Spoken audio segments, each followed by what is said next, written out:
Dia mengatakan, untuk anakku yang kusayangi di bumi Allah Ta'ala, segala puji ibu panjatkan kehadirat Allah Ta'ala yang telah memudahkan ibu untuk beribadah kepadanya. Salawat serta salam ibu sampaikan kepada Nabi Muhammad sallallahu alaihi wasallam, keluarga dan para sahabatnya. Wahai anakku, surat ini datang dari ibumu yang selalu dirundung sengsara. Setelah berpikir panjang, ibu mencoba untuk menulis dan menggoreskan pena, sekalipun keraguan dan rasa malu menyeliputi diri. Setiap kali menulis, setiap itu pula gores tulisan terhalangi oleh tangis, dan setiap kali menitikkan air mata, setiap itu pula hati terluka. Wahai anakku, sepanjang masa yang telah engkau lewati, kulihat engkau telah menjadi laki-laki dewasa, laki-laki yang cerdas dan bijak. Karenanya engkau pantas membaca tulisan ini, sekalipun nantinya engkau akan remas kertas ini lalu engkau robek, sebagaimana sebelumnya engkau telah remas hati ibu dan telah engkau robek pula perasaannya. Wahai anakku, 25 tahun telah berlalu, dan tahun-tahun itu merupakan tahun kebahagiaan dalam kehidupanku. Suatu ketika dokter datang menyampaikan tentang kehamilanku, dan semua ibu sangat mengetahui arti kalimat tersebut. Bercampur rasa gembira dan bahagia dalam diri ini, sebagaimana ia adalah awal mula dari perubahan fisik dan emosi ibu. Semenjak kabar gembira tersebut, aku membawamu 9 bulan tidur, berdiri, makan, dan bernafas dalam kesulitan. Akan tetapi itu semua tidak mengurangi cinta dan kasih sayangku kepadamu. Bahkan ia tumbuh bersama berjalannya waktu. Aku mengandungmu, wahai anakku, pada kondisi lemah di atas lemah. Bersamaan dengan itu aku begitu gembira tatkala merasakan melihat terjangan kakimu atau balikan badanmu di perutku. Aku merasa puas setiap aku menimbang diriku, karena semakin hari semakin bertambah berat perutku. Berarti dengan begitu engkau sehat walafiat di dalam rahimku, anakku. Penderitaan yang berkepanjangan menderaku sampailah tiba pada fajar pada malam itu, yang aku tidak bisa tidur sekejap pun. Aku merasakan sakit yang tidak tertahankan dan rasa takut yang tidak bisa dilukiskan.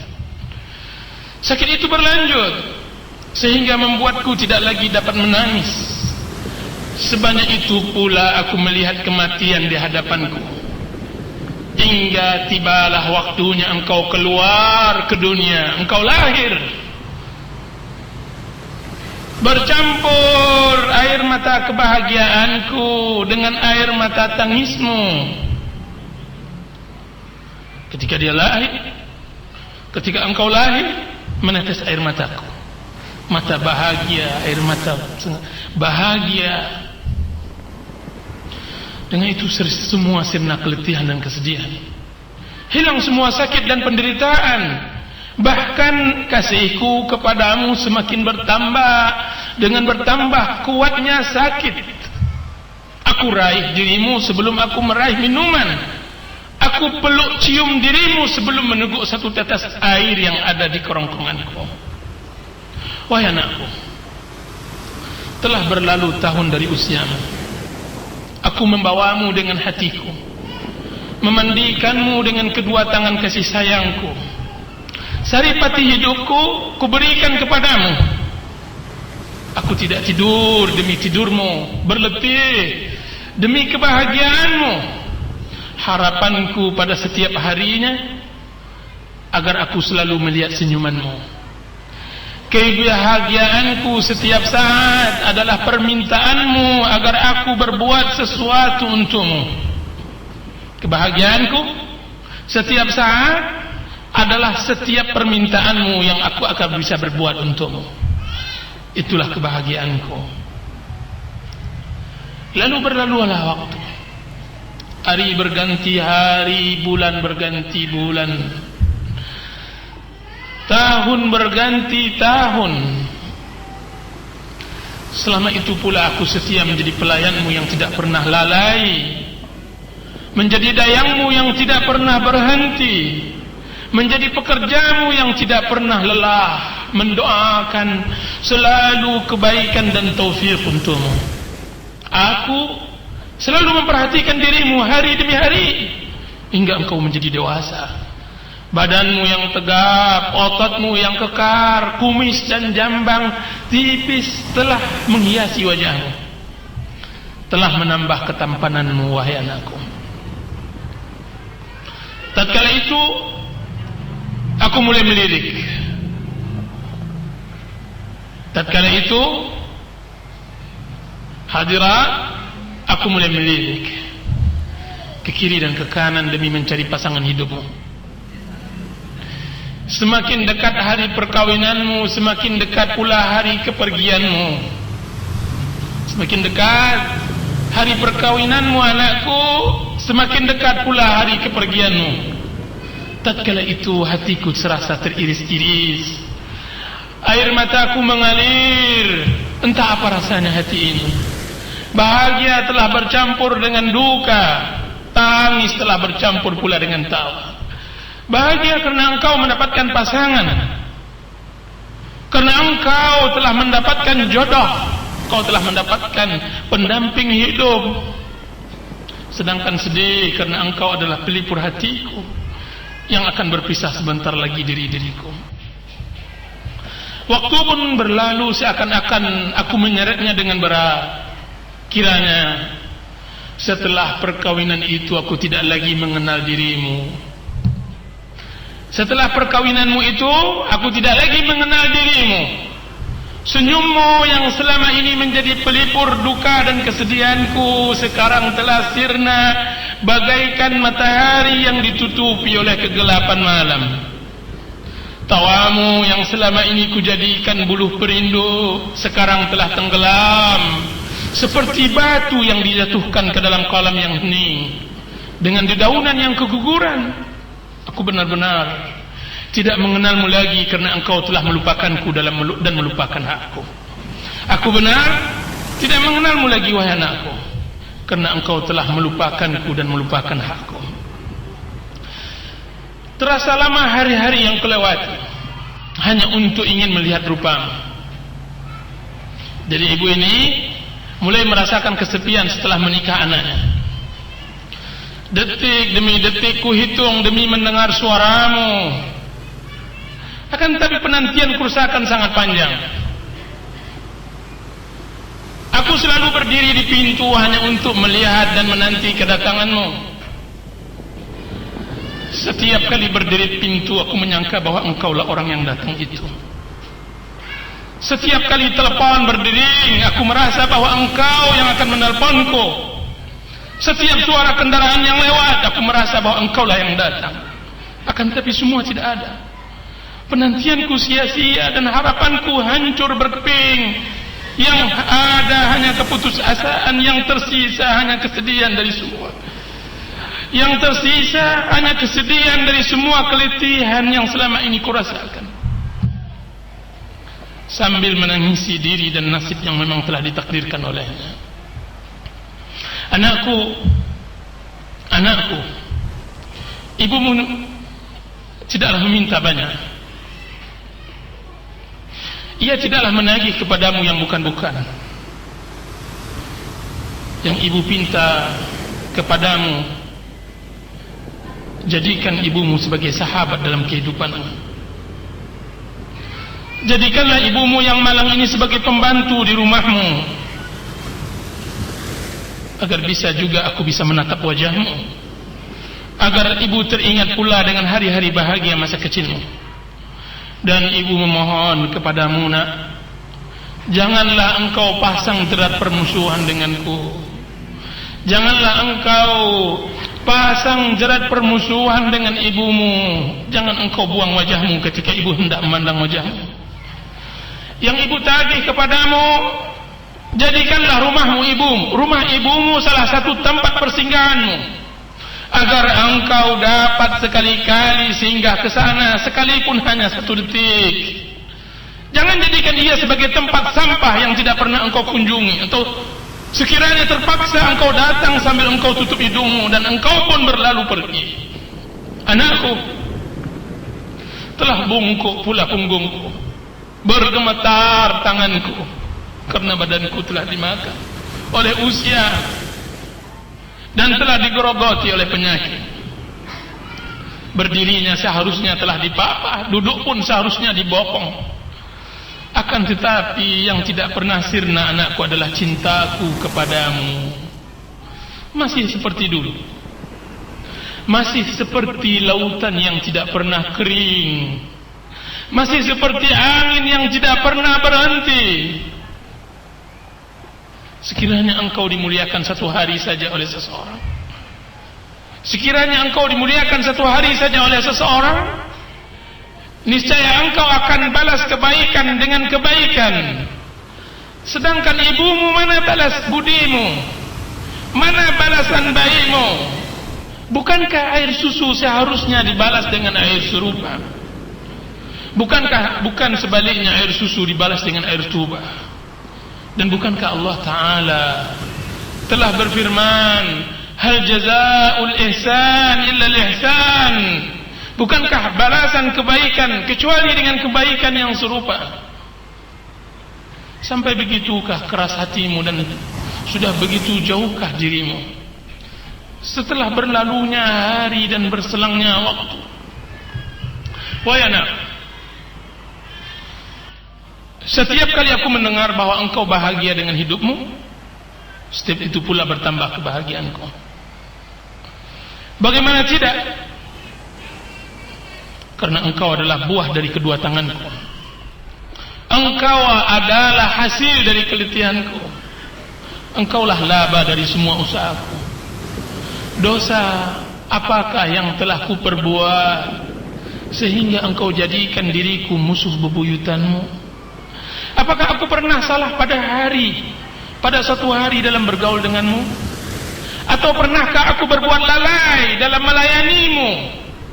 Tidak dapatkah engkau menjadikanku pembantu yang terhina sekian banyak dari pembantu-pembantumu yang mereka semua telah engkau beri upah? Tidak dapatkah engkau berikan sedikit perlindungan kepadaku di bawah naungan kebesaranmu? Dapatkah engkau sekarang menganugerahkan sedikit kasih sayang demi mengobati derita orang tua yang malang ini?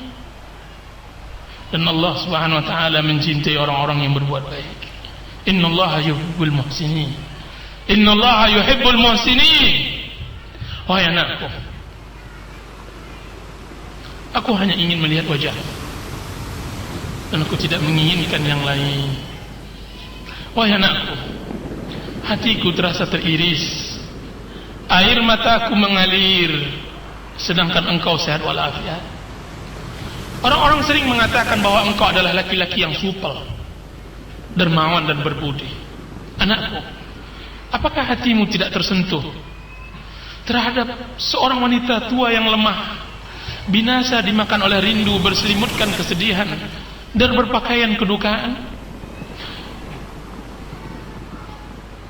Berselimutkan kesedihan dan berpakaian kedukaan. Tidakkah hatimu tersentuh terhadap seorang wanita tua yang lemah, binasa dimakan oleh rindu, berselimutkan kesedihan dan berpakaian kedukaan? Kenapa? Tahukah engkau itu? Karena engkau telah berhasil mengalirkan air matanya, karena engkau telah membalasnya dengan luka di hatinya, karena engkau telah pandai menikam dirinya dengan belati durhakamu, tepat menghunjam jantungnya, karena engkau telah berhasil pula memutuskan tali silaturahim, karena engkau telah berhasil pula memutuskan tali silaturahim. Wahai anakku, ibumu inilah sebenarnya pintu surga. Maka titilah jembatan itu menujunya. Lewatilah jalannya dengan senyuman yang manis, pemaafan dan balas budi yang baik. Semoga aku bertemu denganmu di sana dengan kasih sayang Allah Ta'ala, sebagaimana di dalam hadis, al-walidu awsatu abwabil jannah, fa in syi'ta fa'adhi' dhalika al-bab aw ihfadhu. Orang tua adalah pintu surga yang di tengah. Sekiranya engkau mau, sia-siakanlah pintu itu atau jagalah. Hadis dikeluarkan oleh Imam Ahmad. Anakku, aku mengenalmu sejak dahulunya. Semenjak engkau telah beranjak dewasa, bahwa engkau sangat tamak dengan pahala. Aku tahu bahwa engkau sangat tamak dengan pahala. Engkau selalu bercerita tentang keutamaan berjamaah. Engkau selalu bercerita terhadapku tentang keutamaan saf pertama di dalam salat berjamaah. Engkau selalu mengukakan tentang infak, tentang bersedekah. Akan tapi satu hadis yang kau lupakan, nak. Satu hadis yang kau lupakan. Satu keutamaan besar yang kau telah lalaikan, yaitu bahwa Nabi sallallahu alaihi wasallam telah bersabda, sebagaimana yang diriwayatkan oleh Abdullah bin Mas'ud, قال سألت رسول الله صلى الله عليه وسلم فقلت يا رسول الله أي الأعمال أفضل؟ قال الصلاة لميقاتها. قلت ثم ماذا يا رسول الله؟ قال بر الوالدين. قلت ثم ماذا يا رسول الله؟ قال الجهاد في سبيل الله. ثم سكت عني رسول الله صلى الله عليه وسلم ولو استزدته لزادني. متفق عليه. Dari Abdullah bin Mas'ud radhiyallahu anhu berkata, aku bertanya kepada Rasulullah sallallahu alaihi wasallam, wahai Rasulullah, amal apa yang paling mulia? Beliau berkata, salat pada waktunya. Aku berkata kemudian, apa ya Rasulullah? Beliau berkata, berbakti kepada kedua orang tua. Berbakti kepada kedua orang tua. Aku berkata kemudian, wahai Rasulullah. Beliau menjawab, jihad di jalan Allah. Lalu beliau diam. Sekiranya aku bertanya lagi, niscaya beliau akan menjawabnya. Itulah hadis Abdullah bin Mas'ud. Wahai anakku, ini aku, ibumu, pahalamu, tanpa engkau harus memerdekakan budak atau banyak-banyak berinfak. Tanpa engkau harus banyak-banyak bersedekah, aku pahalamu. Pernahkah engkau mendengar seorang yang telah meninggalkan keluarga dan anak-anaknya dan berangkat jauh dari negerinya untuk mencari tambang emas? Pernahkah engkau mendengar cerita itu? Seorang suami meninggalkan keluarga dan anak-anaknya berangkat jauh ke negeri seberang, ke negeri entah berantah untuk mencari tambang emas untuk menghidupkan keluarganya. Dia salami satu persatu. Dia ciumi istrinya, dia sayangi anaknya. Dia mengatakan, ayah kalian wahai anak-anak, aku akan berangkat ke negeri yang ayah sendiri tidak tahu. Ayah akan mencari emas. Rumah kita yang rehat ini jagalah. Ibu kalian yang tua renta ini jagalah. Berangkatlah suami tersebut. Suami yang berharap untuk pergi jauh untuk mendapatkan emas, untuk membesarkan anak-anaknya, untuk membangun istana dari rumah ke rumah reot. Akan tetapi apa yang terjadi? Setelah 30 tahun dalam perantauan, yang ia bawa hanya tangan hampa dan kegagalan. Dia gagal dalam usahanya. Pulanglah ia kembali ke gunung, ke kampungnya. Sampailah ia ke tempat dusun yang selama ini ia tinggal. Apalagi yang terjadi di tempat itu. Setibanya di tempat lokasi rumahnya, kilanya matanya terbelalak. Ia melihat tidak lagi gubuk reot yang ditempati oleh anak-anak dan keluarganya. Akan tetapi dia telah melihat sebuah perusahaan besar tambang emas yang besar. Jadi dia mencari emas jauh ke negeri orang, kiranya orang mencari emas dekat di tempat dia tinggal. Itulah perumpamaanmu dengan kebaikan anakku. Engkau berletih mencari pahala, engkau telah beramal banyak, tapi engkau telah lupa bahwa di dekatmu ada pahala yang maha besar. Di sampingmu ada orang yang dapat menghalangi atau mempercepat amal. Di sampingmu, ibumu adalah orang yang dapat menghalangimu untuk masuk surga atau mempercepat amal. Bukankah ridhaku adalah keridhaan Allah? Dan bukankah murkaku adalah kemurkaan Allah juga, wahai anakku? Anakku, aku takutkan engkaulah yang dimaksudkan oleh Nabi Muhammad sallallahu alaihi wasallam. Engkau yang dimaksudkan oleh Rasulullah sallallahu alaihi wasallam di dalam hadisnya, raghima ampoh, celaka anak, celaka seseorang. Man ya Rasulullah? Siapa ya Rasulullah? Man adraka walidayhi 'inda al-kibar ahaduhuma aw kilahuma thumma lam yadkhul jannah. Celaka seseorang anak.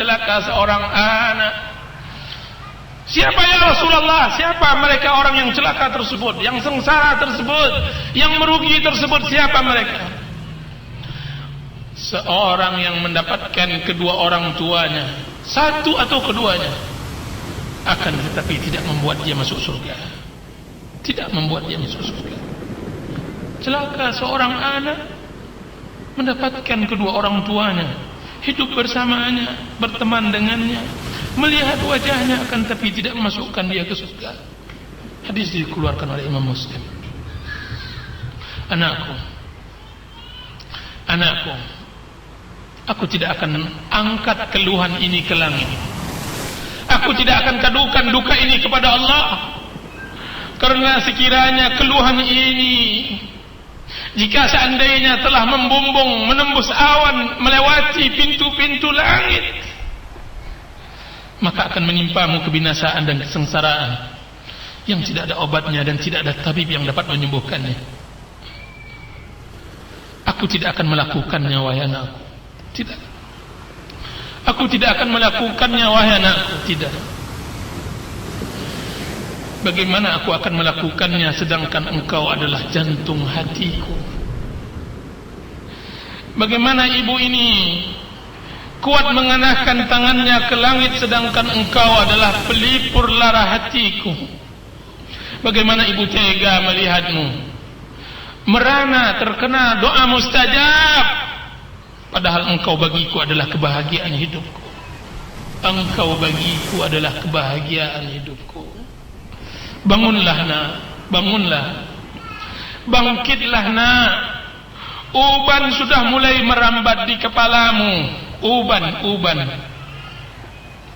akan berlalu masa sehingga engkau akan menjadi tua pula. Engkau akan menjadi tua. Al-jaza'u min jinsil amal. Sebagaimana engkau akan berbuat, sebegitulah orang akan berbuat kepadamu. Al-jaza'u min jinsil amal. Ganjaran sesuai dengan amal yang engkau telah tanamkan. Engkau akan memetik sesuai dengan apa yang kau tanam. Aku tidak ingin engkau menulis surat ini.